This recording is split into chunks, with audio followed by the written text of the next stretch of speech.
ASO CSS में इसका selection हुआ, असिस्टेंट सेक्शन ऑफिसर। मम्मी और भाई की करीब 6 महीने के अंतराल में ही 2016-2017 में डेथ हो गई। उस समय मैं 12th पास किया ही था। टाइम पे मेरी मानसिक स्थिति कुछ बहुत अच्छी थी नहीं। जो मेरा सेकंड सेम था उसमें मैंने मैथ में 100 में से 3 नंबर स्कोर किए थे बस। फिर मैंने बीएससी की, उसमें मैं 1 साल फेल हुआ। आपने वो 12th फेल फिल्म जो आ रखी है उसमें जो स्ट्रगल दिखा रखा है उससे भी बड़ा स्ट्रगल इस बच्चे का है। मेरे प्यारे बच्चों, आप सभी को नमस्कार। आज मैं आपके साथ एक ऐसे बच्चे को लेकर आ रहा हूं जिसने इस बार 2023 में एसएससी सीजीएल में सिलेक्शन लिया है। क्या नाम बेटा आपका? सर विपास व्यास। विपास व्याग। विपास का मतलब क्या हुआ? Sir specially close. अच्छा, स्पेशली क्लोज। और व्यास पंडितों का गोत्र होता है ब्राह्मणों में। बिल्कुल।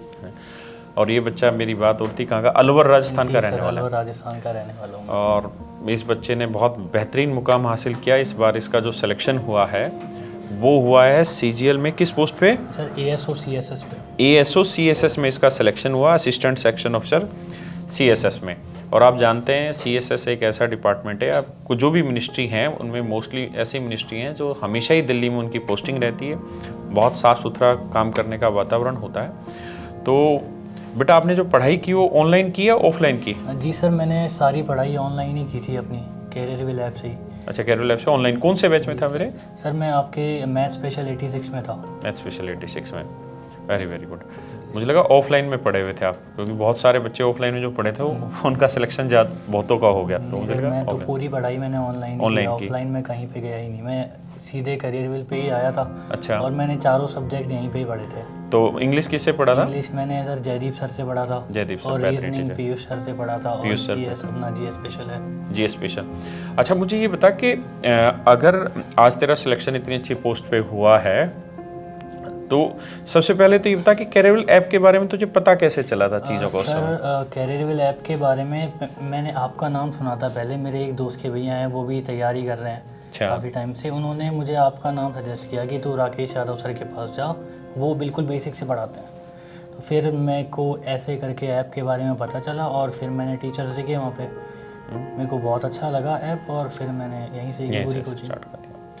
अच्छा, मुझे एक फीडबैक बहुत गंदा भी मिलता है, बहुत अच्छा भी मिलता है, क्योंकि मैं पढ़ाता धीरे धीरे ही हूँ। ऑनलाइन में भी बिल्कुल बेसिक से ही चीज़ें पढ़ाता हूँ। लेकिन बहुत सारे बच्चे ये कहते हैं कि सर बहुत बेसिक से भी मत पढ़ाओ। तो आपका क्या फीडबैक है उस पर? बेसिक से पढ़ाना चाहिए, नहीं पढ़ाना चाहिए? नहीं सर, देखो उसकी बात यह है कि अब आपसे ज़्यादा तो कौन ही जानता है कि किस तरीके से पढ़ाना चाहिए। लेकिन सर बेसिक से अभी आप स्लोली धीरे धीरे चीज़ें समझते रहते हो ना, तो वो एक लॉन्ग वे में अच्छा रहता है। लॉन्ग वे में अच्छा। एक पूरे 8-10 महीने तक आप ऐसे नहीं कर सकते कि मैं पूरी तरह लगा रहूँगा, फुल स्पीड में करूँगा। ये लंबी प्रोसेस है, आराम से चलना है, कंसिस्टेंट होके चलना है। जेन्युइन बात इस बच्चे ने कही है और आप सब बच्चों के लिए भी यही बात मैं कहना चाहूँगा। आराम से पढ़ो, एक बार पढ़ो, तसल्ली से पढ़ो। बहुत भागम भाग के चक्कर में होगा क्या, बहुत तेज़ स्पीड के चक्कर में होगा क्या कि पेपर में बहुत सारी चीज़ें ऐसी होंगी जो आप नहीं कर पाएंगे, क्योंकि इस भागम भाग के चक्कर में आपने पता नहीं कितने छोटे छोटे कॉन्सेप्ट छोड़ दिए।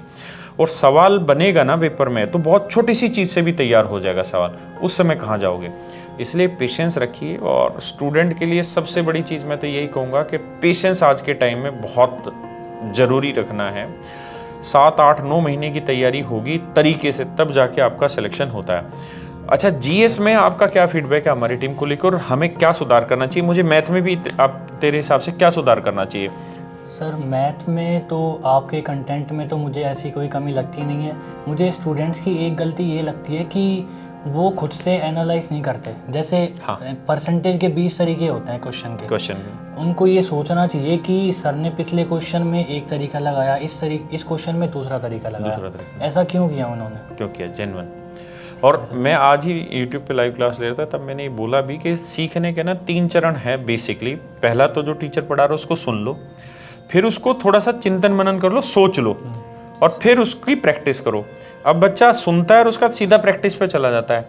वो जो चिंता करने वाली, जो उसको समझने वाली चीज़ है, जो उसका सोचने की जो प्रक्रिया, उस पर फोकस नहीं करता। इसीलिए क्या करता है कि वो एक मेथड सीख लेगा और फिर हर डाटा पे वही मेथड अप्लाई करेगा। और होता क्या है कि जब हम धीरे धीरे पढ़ रहे होते हैं तो हमें ये भी समझना होगा कि हमारे मेथड, कोई भी मेथड बेकार नहीं होता, कोई भी मेथड बेस्ट नहीं होता। ये सारी चीज़ें डिपेंड करती हैं किसके ऊपर? क्वेश्चन के डाटा के ऊपर। अगर डाटा जिस अकॉर्डिंग है उसी अकॉर्डिंग हम अपना मेथड चेंज करेंगे तो ही हम बहुत अच्छे से स्कोर कर पाएंगे, अदरवाइज नहीं कर पाएंगे। एक चीज़ और भी बता, जब तैयारी कर रहा होगा तो बीच में बहुत बार ऐसी स्टेज आती होंगी जब मन डरता होगा, थोड़ा सा डिप्रेशन टाइप आता होगा? बहुत ज़्यादा होता है ये आता है सर, बहुत ज़्यादा होता था। इसके लिए सर मैं क्या करता था, मैं मंदिर जाता था रोज़ मंदिर जाता था सर। मेरा रोज़ शाम का फिक्स था कि शाम को मंदिर जाना है, वहाँ 2 मिनट बैठना है और फिर आना है वहाँ से। सर वो बहुत हेल्प करता है। मैं तो सबको बोलता हूँ कि ना आप मंदिर मस्जिद जहाँ भी जाते हो ना, वहाँ पे 2 मिनट बैठो, भगवान का नाम लो, वो चीज़ बहुत हेल्प करती है आपको। एक्चुअली जयदीप सर अपनी क्लास में बहुत ज़्यादा बोलते भी हैं कि थोड़ा बहुत पूजा पाठ किया करो, मंदिर जाया करो, हाथ ही जोड़ लिया करो भगवान के आगे। बहुत बहुत ज़रूरी है, बिल्कुल ठीक बात है। और इससे ताकत भी मिलती है चीज़ों की मन में। तो आप रोज़ जाते थे? अच्छा, डिप्रेशन आता था रियल में मन में? सर डिप्रेशन, घबराहट होती थी कई बार? बिल्कुल होती थी सर, बहुत ज़्यादा। अच्छा, हर 10 दिन में, 20 दिन में। लेकिन सर फिर यही है ना कि वो याद आ जाता था कि करना क्यों है, करना क्यों? वही, क्योंकि अच्छा, करना क्यों था आपको ये चीज़? सर सही बताऊं तो पापा के लिए करना था पहली बात तो। मम्मी के लिए क्यों नहीं? सर मम्मी, दरअसल बात यह है कि वो एक्सपायर हो गई थी काफ़ी टाइम पहले, करीब 6 साल पहले की बात है। एक्चुअली हम फैमिली में 4 लोग थे, मैं, मेरा बड़ा भाई और मम्मी और पापा। अब मम्मी और भाई की करीब 6 महीने के अंतराल में ही 2016-2017 में डेथ हो गई थी। उस समय मैं 12th पास किया ही था। दरअसल असल में मेरा जो गोल था पहले, वो था एक JEE करके एग्ज़ाम होता है, NIT IIT के लिए, उसके लिए मैंने ड्रॉप लिया था 1 साल। अब उसी साल में दुर्घटना हो गई। फिर उस गोल को तो मैं अचीव कर नहीं पाया, उस मेंटल स्टेट में ही नहीं था मैं कि गोल को अचीव कर पाऊँ। मैंने एग्ज़ाम दिया, स्कोर नहीं कर पाया मैं। अच्छा, मेरे को एक BTech कॉलेज मिला छोटा सा कोई, उसमें मैं गया, वहाँ मैंने 1 साल के बाद BTech छोड़ दी, क्योंकि उस टाइम पे मेरी मानसिक स्थिति कुछ बहुत अच्छी थी नहीं। और मैं अभी बताऊँ आपको कि जो मेरा सेकंड सेम था, उसमें मैंने मैथ में 100 में से 3 नंबर स्कोर किए थे बस, और ओवरऑल स्कोर था मेरा 28%। फिर मैंने BSc की, उसमें मैं 1 साल फेल हुआ। अच्छा जी सर। उसके बाद 3 साल बाद मैंने BSc की 2022 में कंप्लीट, और BSc कंप्लीट करते ही तैयारी मैंने चालू कर दी ऑनलाइन, और अभी सिलेक्शन हो गया। ब्रिलियंट यार।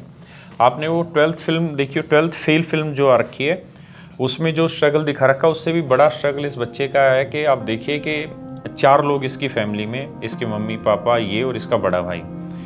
और जब ये 12th क्लास में था, जब इसका कुछ सपना था कहीं जाने का, उसी समय इसकी माताजी स्वर्गवासी हो गई। 6 महीने के अंदर इसका भाई का देहांत हो गया। आप सोचिए, एक परिवार में 4 लोग हैं और 2 लोग हैं ही नहीं अब घर में, और 12वीं क्लास के बच्चे से आप क्या ही मैच्योरिटी की इतनी उम्मीद कर लेंगे कि उस सदमे को झेल भी पाए। और ये बच्चा उस सदमे में घूमता रहा और सिर्फ इसके पापा इसके घर में। और सामान्यतः हमारे यहाँ तो ये होता है कि जैसे मेरे फादर साहब हैं, तो मेरे बहुत क्लोज कभी भी नहीं होंगे, मैं अपने बेटे के कभी क्लोज नहीं रहता, क्योंकि जो माँ का और बेटे का रिलेशन होता है ना, वो बाप और बेटे में बहुत कम बनता है वो रिलेशन। तो वो उस गैप में इस बच्चे ने सरवाइव किया, और मतलब फिर इसने BTech किया, फर्स्ट ईयर किया। हाँ सर, फिर ड्रॉप किया उसको, उसका BSc किया, BSc में सेकंड सेम में, हाँ फर्स्ट ईयर में फेल हुआ था मैं। अच्छा, BSc फर्स्ट ईयर में फेल ही हो गया ये बच्चा, और सेकंड सेम में फिर उसके बाद मैं पास हुआ में 3 साल। 100 में से मैथ में इस बच्चे के 3 नंबर। आप उम्मीद कर सकते हैं जिस बच्चे के मैथ में 100 में 3 नंबर आए, वो CGL मीन्स में टॉप कर रहा है बच्चा, सिर्फ किसका कारण से? इस मानसिक स्थिति से। आप समझ रहे होंगे कितना उल्टी कहानी है। मतलब एक जगह जस्ट सिर्फ और सिर्फ डार्कनेस ही लाइफ में आ रही है, और फिर एकदम से बच्चा उठा और बिल्कुल सूरज की तरह चमका, और आज इसका SSC CGL मीन्स में सिलेक्शन हुआ, असिस्टेंट सेक्शन ऑफिसर इसकी पोस्ट पे सिलेक्शन हुआ। तो ये हर बच्चे को यहाँ समझना चाहिए कि बाबू, इस बात को तो समझोगे, समस्याएं तो इस धरती पे जो आया सबके साथ है, किसी को कम होंगी, किसी को ज्यादा होंगी। इस बच्चे को भगवान ने दी भी खूब है समस्याएं, मतलब डरने के मौके खूब दिए, घबराहट के मौके खूब दिए, लेकिन ये लड़का मजबूती से खड़ा रह गया, क्योंकि भगवान जानता था कि ये खड़ा हो सकता है। बहुत बार हम ऐसा सोचते हैं कि ये हमारे ही नसीब में ऐसा दुख क्यों लिखा। बहुत बार भगवान जानता है कि ये दुख झेलने की हिम्मत है ही तुझ में और किसी में है ही नहीं। तो अपनी परिस्थितियों से डरिए मत, डटकर मुकाबला करिए और विश्वास रखिए कि अगर आप लगातार प्रयास करेंगे तो आपका सफल होना निश्चित है। मैं कल कोई आज तक पे कोई प्रोग्राम देख रहा था, उसमें एक महात्मा थे, उन्होंने कहा था कि कर्मों का जो फल है ना, उस फल का जो बीज है वो कभी विनाश नहीं हो सकता उसका। आप कोई भी कर्म करेंगे तो उसका फल जो है वो आपको मिलेगा ही मिलेगा, और आप अगर सही डायरेक्शन में मेहनत करेंगे तो उसका फल मिलेगा ही मिलेगा। बेहतरीन बात है ये, और इस बच्चे ने जिस स्ट्रगल से उठाया और आज जिस मुकाम पर पहुंचा है, काबिले तारीफ है इस बच्चे की कि इतने झटकों के बाद ये बच्चा इतना ऊपर उठा और सिलेक्शन लिया। और मुझे बड़ी खुशी हुई कि आप अपनी इच्छा से अपने टीचर से मिलने आए, जबकि ऑनलाइन पढ़ते हैं, और हम भी जानते हैं कि ऑनलाइन पढ़ने में अपने टीचर से इतना लगाव नहीं होता जितना ऑफलाइन वाले बच्चों को होता है, लेकिन फिर भी ये बच्चे रेस्पेक्ट करते हैं, इसका हम तहे दिल से शुक्रगुजार भी हैं। अच्छा, मुझे एक चीज़ ये भी बताना कि ऑनलाइन जब पढ़ते हैं तो उसमें दिक्कतें क्या क्या आती हैं ऑनलाइन पढ़ते वक्त? सर उसमें दिक्कत ये आती है कि आपको कोई बोलने वाला नहीं है, आप कोने में बैठे हो अपने कमरे में, मन किया क्लास बंद करी, सो गए, कुछ और करने लग गए। यही मेन फ़र्क होता है, डिसिप्लिन बनाना पड़ता है बहुत। बस वाई क्लियर होना चाहिए आपका, क्यों करना है, वाई क्लियर होना चाहिए। जब तक वो क्यों नहीं क्लियर होगा तब तक बात नहीं बनेगी, वरना तो इस बच्चे की बात सच है, एक कमरे में बैठे बैठे आप क्या ही इसको कंट्रोल कर लेंगे और कितना ही कंट्रोल कर लेंगे, लेकिन वो डायरेक्शन आपकी फिक्स होनी ही चाहिए। अच्छा, कई बार ऐसा होता था कि मैं जो सवाल पढ़ाता था, मान लो समझ नहीं आया, तो फ्रस्ट्रेशन बनती है अंदर, और वो बनती थी तो उसको कैसे रिलीज करते थे? सर बनती तो थी, बस वही सो जाते थे फिर दोबारा उठ के उस क्वेश्चन को करते, वीडियो देखते बार बार। वही कई बार ऐसा भी हुआ है कि एक क्वेश्चन के पीछे मैंने आधा एक घंटा लगा दिया, 3-4 बार आपको देखा, फिर खुद से किया। और देखिए ऑनलाइन में ये समस्या है, ऑफलाइन में क्या है कि आप अपने डाउट लगातार पूछ सकते हैं सामने टीचर से खड़े होकर। ऑनलाइन में बहुत मुश्किल है, आप कमेंट्स के थ्रू अपने फीलिंग को नहीं जता सकते बहुत बार, तो ऐसे में आपको बहुत बड़े लेवल पे पेशेंस चाहिए। अब तो मैंने वो डाउट सेशन का भी प्राइवेट किया है कि हर बच्चे के हम डाउट डिस्कस करें, लेकिन ऑनलाइन में फिर भी वो बहुत मतलब दूर की कौड़ी होती है, हर बच्चे के इंडिविजुअल करें। लेकिन एक बड़ी चीज़ है, बार बार उस वीडियो को देखो, 2 बार 3 बार करो, खुद से करो, देखो खुद से ही टकराओगे तभी उसका कोई ना कोई रास्ता निकल के आएगा। और ये बड़ी अच्छी चीज़ है कि इस बच्चे में पेशेंस है, हर तरीके से उठा। अच्छा, जीएस की तैयारी कैसे की? सर जीएस में मेन चीज़ है रिवीजन, जितना रिवीजन करोगे उतना अच्छा है। एक प्रीवियस ईयर की बुक ले आओ, उसको लगाओ 4-5 बार, जितनी बार हो सके उसको लगाओ, रिवीजन करते रहो, बस यही है। अगर हम सोचेंगे कि हम सिर्फ क्लास ले ले तो क्लास से तो नहीं कर पाओगे, नहीं कर पाएंगे। केवल क्लास सिलेक्शन जीएस में नहीं दिला पाएगी, केवल क्लास सर बिल्कुल नहीं। और केवल क्लास केवल जीएस में नहीं, किसी में भी नहीं दिला पाएगी। टीचर का पढ़ाए हुए से सिलेक्शन नहीं होना, जब तक खुद नहीं पढ़ोगे, खुद उसे अपना नहीं बनाओगे, तब तक तो सिलेक्शन। जी सर, वही है कि टीचर का 80% होता है, स्टूडेंट का 20 होता है। टीचर अपना 80 लगा देता है, पर हर स्टूडेंट अपना 20 नहीं लगा पाता, जेन्युइन चीज़ है। और स्टूडेंट को तो कोई भी कंटेंट जो टीचर पढ़ा रहा है उसे अपना बनाना होगा, और अपना बनाने के लिए तो उसे बड़ा स्ट्रगल करना होगा। अच्छा, ये बता कि तुम्हारी इस लाइफ की ड्यूरेशन में जो 8-9-10 महीने तुम्हारी तैयारी की जो ये ड्यूरेशन रही, जिसमें तुमने ये सिलेक्शन लिया, इसमें प्रैक्टिस का क्या रोल रहा? सर प्रैक्टिस की बात तो ये है कि मुझे लगता है प्रैक्टिस ही है सिलेक्शन दिलाती है। जो क्लास तो सभी लेते हैं, हज़ारों स्टूडेंट होते हैं। अगर एक टीचर में अकेले आप ही ले लूँ, आपकी क्लास में हज़ारों होंगे, लेकिन सिलेक्शन तो सबका नहीं होता, सबका नहीं होता। बस वही है, मेरी बात तो ये है कि टीचर को भगवान बनाओ, और टीचर जो बोले वो करो। टीचर ने बोला इतना पढ़ना है, इतना पढ़ो।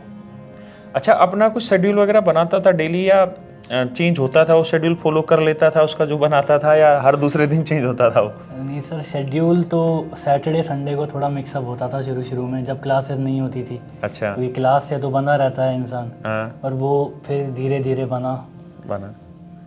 अच्छा, फिर रेगुलर रहे? फिर रेगुलर रहा एंड तक। बस मैंने ये रखा था कि हफ्ते में एक दिन ऐसा करना है, थोड़ी छुट्टी लेनी है आधे दिन की, कहीं बाहर जाओ, घूमो फिरो। बाहर कहाँ जाता था? बाहर जैसे आसपास घर के कोई पार्क है वहाँ घूम आए। अच्छा, कोई जैसे अलवर में कुछ जगह है घूमने की, वहाँ घूम आए। अच्छा, दोस्त यारों शादी वादी में इनमें जाता था? नहीं जाता? नहीं सर, इनमें तो बिल्कुल नहीं जाता था। दोस्त यार मेरे ज़्यादा थे भी नहीं, बस 1-2 दोस्त हैं, और वो भी समझते थे कि हाँ ये तैयारी कर रहा है, अपने हिसाब से ही आएगा, ये आ नहीं सकता इतना ज़्यादा। तो आप समझ ही रहे होंगे मेरे बच्चों, स्ट्रगल क्या चीज़ होती है। और जो डिसिप्लिन है ना, वो 99% नहीं हो सकता, 5% नहीं हो सकता, वो या तो 100% होगा या तो नहीं होगा। इस बच्चे ने इस 8-9 महीने की तैयारी में देखो, ना कोई यार दोस्त पकड़ा, जिसके साथ ये समय खराब करे, ना इसने कोई शादी अटेंड की, ना इधर उधर कहीं अपने आप को भटकाया। आप 1 सेकंड भी अपने आप को भटका लेंगे ना तो आपको पता नहीं चलेगा वो 1 सेकंड कितनी लंबी ले जाएगी आपको। तो भटकाव तो आपको रोकना ही होगा और वो बहुत ज़रूरी है। और कामयाबी भी तभी मिलती है जब ज़बरदस्त लेवल पे मेहनत हो। हाँ सर, इसमें एक बात और मैं बोलना चाहूँगा, ये मेरे जहन में थी हमेशा कि अपना मेन काम पढ़ाई है बस। 24 घंटे पूरा मैं कुछ भी काम कर रहा हूँ ना, 10 मिनट भी तो मैं पढ़ाई का नुकसान कर रहा हूँ 10 मिनट कर रहा हूँ। ये सोच रख के मैंने पूरा काम किया था। और एक आपकी मैंने वीडियो भी देखी थी, उसमें आप एक लड़के के बारे में बताते हो जो पेंटिंग करता था, सफेदी करने वाला लड़का, सफेदी करता था, वो बन गया इंस्पेक्टर। और वो इतना करके इंस्पेक्टर बना है। तो मेरे पास तो पढ़ाई के अलावा कुछ काम है नहीं, पूरे दिन बैठ के पढ़ना है। जेन्युइन हम आप भाई पिताजी हैं, रोटी तो दे ही रहे हैं। हाँ, बहुत सारे ऐसे बच्चे हैं जिनको रोटी तो मिल ही रही है लेकिन उसको भी वो पूरा नहीं मानते, वो तैयारी में फिर भी बहाने ढूंढते हैं। देखो, आपको अगर घर वाले इतने सक्षम बना दे रहे हैं कि आप बैठ के मोबाइल में क्लास देख पा रहे हैं, तैयारी कर पा रहे हैं, उसके बाद बहाने की कोई गुंजाइश नहीं बचती और आपको मेहनत तो करनी ही पड़ेगी। अच्छा, इन बच्चों को अगर तू कुछ सजेशन दे पाए एक चीज़ के लिए, क्योंकि मैं हर एक टीचर से, हर एक जो सोशल मीडिया पे मोटिवेटर होते हैं उनसे मैं अक्सर ये बात पूछता हूँ कि कंसिस्टेंसी कैसे बनाई जाए, बच्चा लगातार कैसे एक ही चीज़ पे काम करता रहे। तो मतलब ये कैसे पॉसिबल होता है, तुम लोग कैसे कर जाते हो ये चीज़ें कि लगातार करते रहे 8-9 महीने तक, ना कोई दोस्ती, ना शादी वादी, कुछ नहीं, इधर उधर घूमना फिरना, दिमाग नहीं भटकाना, एक ही डायरेक्शन में कैसे लगे रहो? और जब जब भटकाव आता था तो फिर कैसे अपने आप को निचोड़ के लाते थे दूसरी तरफ? सर जैसे मैंने पहले बोला था, पहले तो आपका वाई क्लियर होना चाहिए, वही मेन चीज़ है। और उसके बाद जैसे मेरी तो घर के हालात भी ऐसे थे।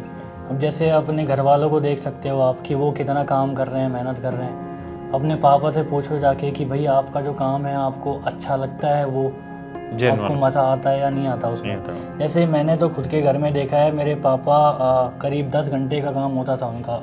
अच्छा। और फिर घर पे आके घर के काम और करना, खाना बना के और देते थे मेरे को। जैसे कई बार मैं पूरे 1 साल की जर्नी में कई बार सोचता था, बोलता था कि अरे बहुत मेहनत लगती है, मन नहीं कर रहा पढ़ने का। लेकिन उनके मुंह से मैंने एक बार भी ये नहीं सुना कि आज मेरा काम करने का मन नहीं है, आज तू कर ले। उन्होंने एक दिन भी मुझे परेशानी नहीं दी। ऐसे ही अपने माँ बाप की तरफ देखो, और उससे बड़ा मोटिवेशन तो कोई हो ही नहीं सकता। जब भी मन भटके उनकी तरफ देख लो एक बार बस। और घर में ही है वो, रियल हीरो वही है।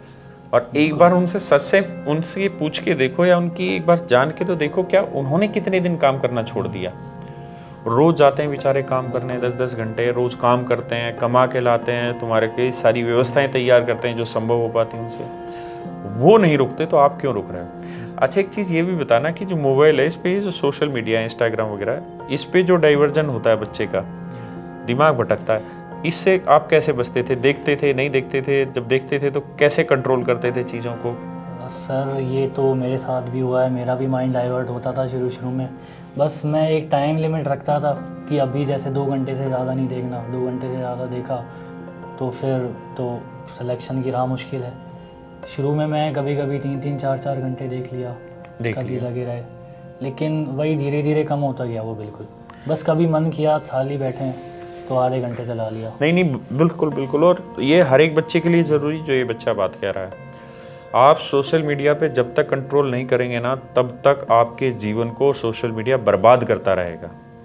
मैं खुद का ही आपको एक उदाहरण देता हूँ। मेरी रोज़ इच्छा रहती है कि मैं सुबह 4:30 बजे उठ जाऊँ और 4:30 बजे उठ के रनिंग वगैरह करूँ, अपने शरीर पे थोड़ा काम करूँ। मैंने बहुत बार कोशिश करी, मैं कामयाब नहीं हो पाया, क्योंकि सुबह का जब समय आता है ना, तब नींद इतनी भयंकर आती है, राक्षसों वाली नींद होती है वो, उस समय बहुत भयंकर नींद आती। फिर मैंने क्या किया, मेरे पास एक फ़ोन है, घर में 2 घड़ियाँ हैं, अलार्म है, वाइफ के पास फ़ोन है, मैंने सबके फ़ोन में हर 2-2 मिनट के बाद का अलार्म लगा दिया और घड़ी में, और लगातार वो बजता गया। तो उसका हुआ क्या नुकसान और फ़ायदा कि 3-4 दिन तो मैं नहीं उठा, लेकिन यह है कि मैं सो भी ढंग से नहीं पाया उस चीज़ में, क्योंकि बार बार वो घंटियाँ बजती रहती दिमाग में और बार आवाज़ आती, सो नहीं पाते। यानी आपको बहुत बार चीज़ों से दूर जाने के लिए अपने आप को परेशान भी करना पड़ता है, तब आप सही डायरेक्शन पकड़ते हैं। और इस बात को भी समझना, पंकज त्रिपाठी जी की ये लाइन है कि आप आधा घंटा सोशल मीडिया पे रीलें देखो इंस्टाग्राम पे, और आधे घंटे बाद फिर ये कॉपी पेन लेके बैठो और ये देखो कि मैंने क्या अच्छी चीज़ सीखी इस आधे घंटे में। तो जवाब होगा 0, कुछ भी नहीं सीखा। तो इससे बचिए, कड़ी मेहनत करिए, तभी सिलेक्शन होगा, अदरवाइज सिलेक्शन नहीं होगा। वरना जीवन भर इसी बात के लिए रोते रहेंगे कि वैकेंसी बहुत कम है, कट ऑफ बहुत हाई गई है। आपके साथ बैठे ये बच्चे जिनके घर में इतनी बड़ी बड़ी ट्रेजेडी हुई है, ये बच्चे सिलेक्शन ला रहे हैं, तो आप क्यों नहीं ला सकते? तो मेरे प्यारे बच्चों, आप सभी का बहुत बहुत धन्यवाद, और बेटा आपका भी धन्यवाद कि आप आए और हमसे मिले। Thank you very much.